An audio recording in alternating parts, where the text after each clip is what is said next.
Mkoa wa Singida ni mkoa wa kilimo, zaidi ya 82% ya wakazi wetu wanategemea kilimo.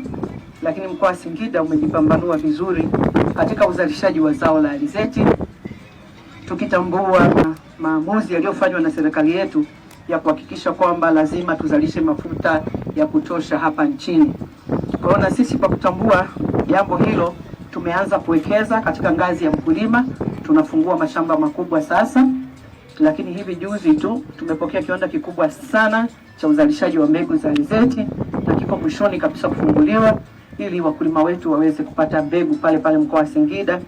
Lakini pia tumeweza kuwasajili karibia kaya 300 kwenye mfumo ambao wanapata sasa mbegu bora, mbolea, lakini huduma za kiugani, na kwa wastani ambao sasa tunazalisha alizeti ghafi tani 600.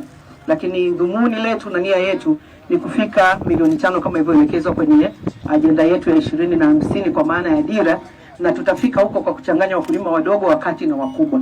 Kwa hiyo tumeupanga mkoa katika uzalishaji wa kanda kubwa, kati na ndogo. Lakini tunashukuru sisi tayari tuna viwanda. Wengine huwa wanazalisha alafu tunatafuta masoko. Lakini Singida tayari tuna viwanda, na kazi kubwa ambayo tunaifanya sasa ni kuunganisha wenye viwanda na wakulima. Angalau mkulima akisha zalisha akafanya processing ile ya awali, lakini process ya mwisho ifanywe na vile viwanda vikubwa. Tuko katika mazungumzo na mwelekeo ni mzuri, na utaenda kuongeza tija ya kupata mafuta bora, mafuta ambayo tunaweza tukayauza ndani na nje ya nchi. Tunavyo viwanda mpaka sasa hivi vikubwa ni 3 vinazalisha mafuta, lakini zaidi ya viwanda 157 vidogo vidogo vya wakulima katika maeneo kule ya makazi yao wanazalisha. Kwa hiyo ni kuhakikishie tumejipanga vizuri kama ulivyoona hapa katika vipando, basi na Singida iko hivyo hivyo. Tutaendelea kuwafikia wakulima wetu kuhakikisha tunazalisha alizeti ya kutosha. Lakini sio alizeti tu, kama alivyosema mheshimiwa waziri wetu wa kilimo, Singida inajitosheleza kwa chakula. Wewe ni mwenyeji mkazi pacha pia mkoa wa Singida, tunajitosheleza kwa chakula na mazao mengine ya biashara kama vitunguu unavyoona. Lakini sasa tumeibuka uzalishaji wakubwa wa zao la dengu. Kwa hiyo bado kilimo kinaendelea kumfaidisha mwananchi wa mkoa wa Singida. Zao limeongoza mwaka huu kwa fedha ni zao la dengu katika mkoa wa Singida, na imezidi mazao mengine yote tuliyozolea. Imetuzalishia zaidi ya bilioni 53. Kwa hiyo tunaendelea vizuri. Na nitumie nafasi hii kuwashukuru sana ndugu zetu wa Singida kwa taarifa nzuri mliotupatia. Na mkuu wa mkoa ameeleza vizuri sana.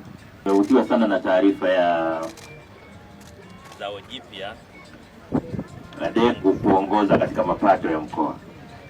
Na kwa kweli mmeonyesha namna watu wa Singida mmeonyesha jinsi ambavyo mkoa wabunifu, mnafanya utafiti, mnatafuta majibu.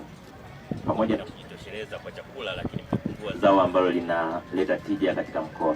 Kwa hiyo nawapongeza katika hili, na kwa kweli natoa wito kwa maeneo mengine kuendelea kutambua mazao yenye tija yanayoweza kuleta fedha nyingi kwa wananchi, na hasa fedha za kigeni kwa taifa. Tuendelee na moyo namna hiyo, tuchape kazi, tujenge nchi yetu. Lakini pia nimefurahishwa na ubora wa vitunguu hivi. Kwa sisi tunaopenda kupika, nilishapata hamu ya kuingia jikoni. Asanteni sana.